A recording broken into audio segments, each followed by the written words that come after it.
on my Jesse book. Okay, that's coming out now. There's 2 more episodes, Tuesday and Thursday, and will be the conclusion. On my Two Worlds, One Mind book, it's a possession, Viewer discretion is advised. It has sexuality. It has supernatural. Some of my books are sci-fi, and human emotions.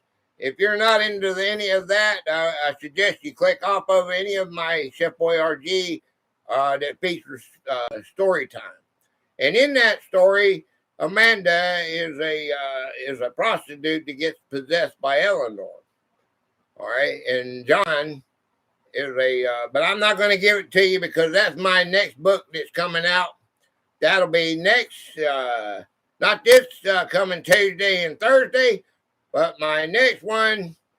I think that is that's a trip with me to my carnival days when I was in my 20s. There is a skip or 2 in between. I tell you about my being in New Jersey, in Manhattan. I give you some of my personal experiences when I was in my 20s. And then my Two Worlds, One Mind book is going to come out. But anything that you can relate to is purely a coincidence. I wrote this book over 40 years ago. I had no idea that you were going to show up. And it's been scheduled for 3 months. So I'm way back. I'm all the way into January. I don't have my other book, but I'm all the way into January. Okay. I have 10 books coming out. All right. The first one that's coming out is Jesse. It got two more chapters. The end is Thursday. Will come out. It was my second book I wrote. It comes out. It's already out. It's coming out. It's fixing to conclude. My second book. Well, actually, the second one that comes out, my Two Worlds, One Mind, was the third book that I wrote. Okay, that's a supernatural book.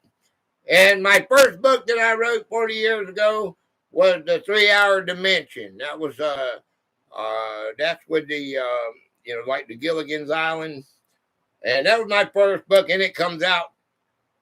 It'll come out on the third. Okay, and then my fourth book, and the rest of them are in order right. I wasn't going to do the 3-Hour Dimension because for the last 40 years they've done everything with it. I gave that book away for free. Back years ago, it's already been to Hollywood. It already failed. It made a TV series out of it. It failed. A3, what's up, brother? I need you. I told everybody a while ago. I said A3, you need to be here. I bet you A3 knows. I bet you A3 knows these airplanes. We talking about the Comet and stuff. A3 Sky Warrior. I know he probably knows. Okay, and then my fourth book is The Bloodline of the Solar Horizon Wind. This is a sci-fi alien encounter that I had when I was a boy. Every one of these come from something of my boyhood. My fifth that's coming out is The Lightning King. This is lightning hits him, puts him in a coma. You'll see about that.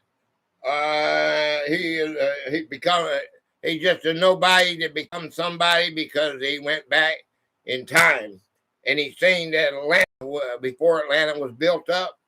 Can't give it to you because it hasn't come out yet. My sixth book that I wrote was Project Gray and the Tompkins Files. This is no sailor. This is basically the guy that did the Independence Day. He had the same kind of thinking. The only thing is I wrote this book 40 years ago, and you'll see it's with the gray man. It has nothing to do with Independence Day at all. You might see some similarities of it. All my content, all my books have come from my childhood. Something, and when I was watching Star Trek, Gilligan's Island, that's how I got the 3-hour dimension. So there, I have been inputted by the great, Steven Spielberg. Who couldn't be?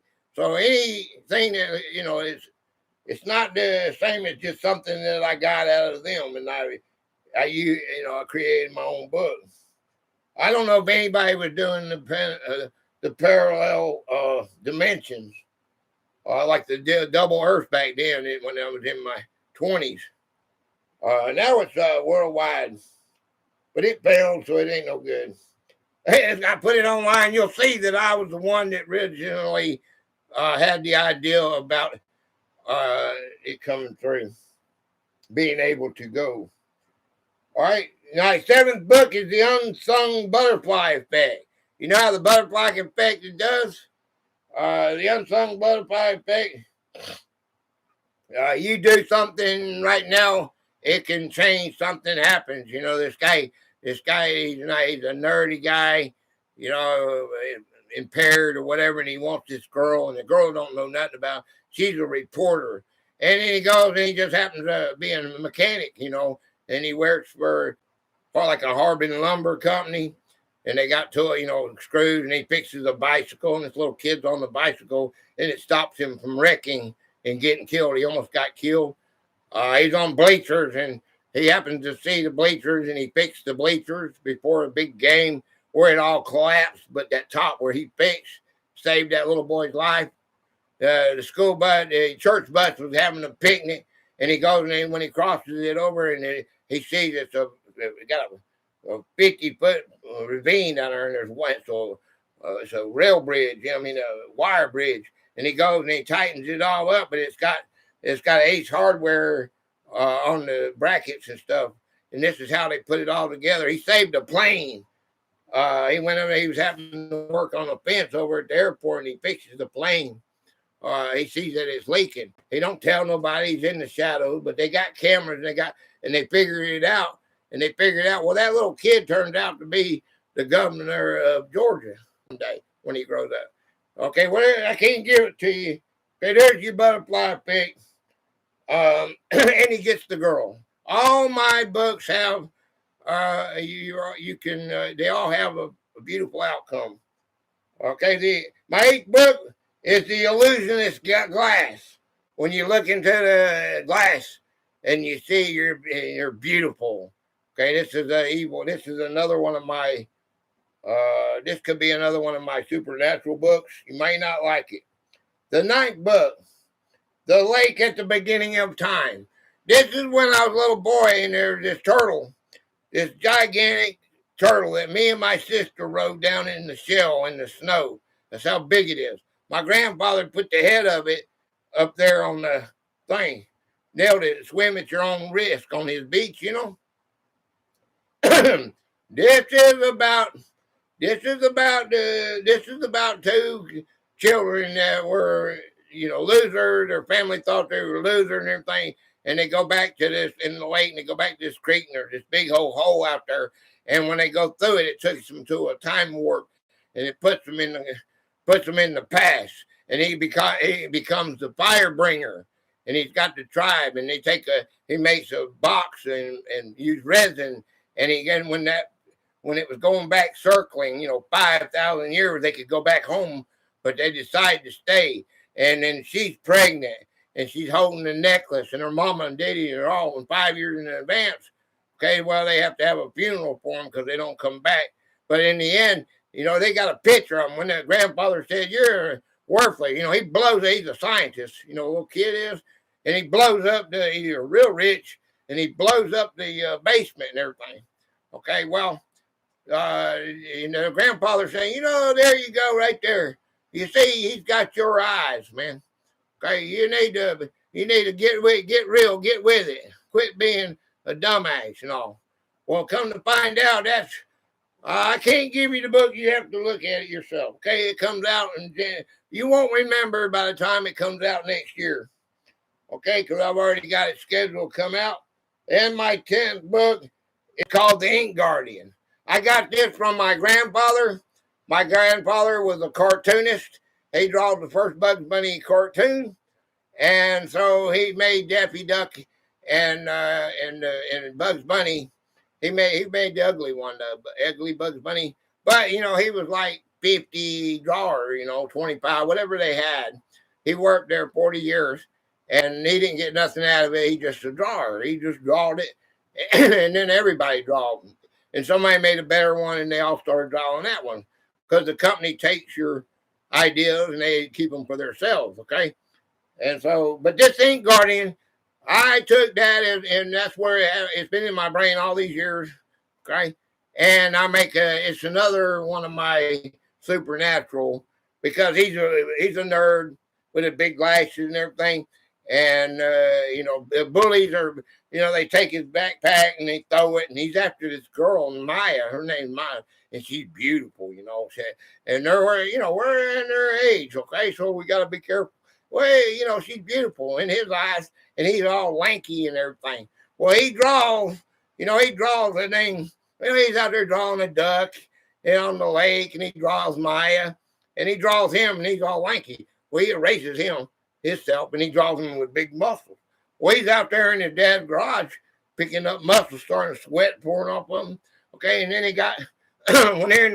he sees Maya, he's at the locker, and he says, "Hi, Maya," and Maya goes and says, "I like that," and then he's oh my God. And then he's brokenhearted because the football. This guy comes by. He's the running back, and quarterback, and he comes by and he puts his arm around Maya like this right here, and she's a cheerleader, and they go walking, and that's who she's waving at. She go walking by, and he pushes Leo into the locker, and he says, "Hey man, quit looking at my girl, quit staring at my girl like that." And then Leo's like this right here with his arm. He's sore like this right here, and it's sore from working out, and it's sore from getting pushed into the locker. And they take his backpack and they throw it down like a football down, and another guy catches it and throw it. Well, he's tall and lanky, and he gets his bag off the locker. Well, he goes home and he's got his Indian ink, and he draws this big monster like this right here. This big monster. It's got yellow eyes, and everything. And he goes like this, and he takes his frustration out of making this thing. Okay, so he goes to sleep, and this monster, it starts bubbling. That Indian ink starts bubbling, blah, blah, blah, blah, and it bubbles on the floor, man. And it comes out, and he wakes up, and it's real cold in there, and he sees it. He sees the monster, but he's not scared at first. He just stops, and he goes and the monster fades back into the thing, and he falls asleep. And when he wakes up, he doesn't know if it's real or not. But then he looks on and the paint is still wet on his sketchbook. And the eyeballs are not yellow no more. They're white sockets. Okay. Well, I can't give it to you all. That's just, there's my books coming out. You'll see what I'm talking about when they get here. It's going to be a while before you see them. Okay. Jesse concludes this week. And then you have a couple of personal in-betweens. And then you go, okay. Okay, sorry about that. That's a little shameless plug there for my books. I'm hoping it'll do good. Okay, let me go back and look and see what I got. That was a shameless promotion for my books, okay? Be sure to like the stream. Yeah, hit that like button, everybody. Hey, I'm giving you my book for free. At least you can do is subscribe to me. Hey, I'm giving you my book for free. At least you can do is follow me if you're on Rumble. Let's get ready to rumble. I like that. I like that, and my 47 wonderful souls on Rumble.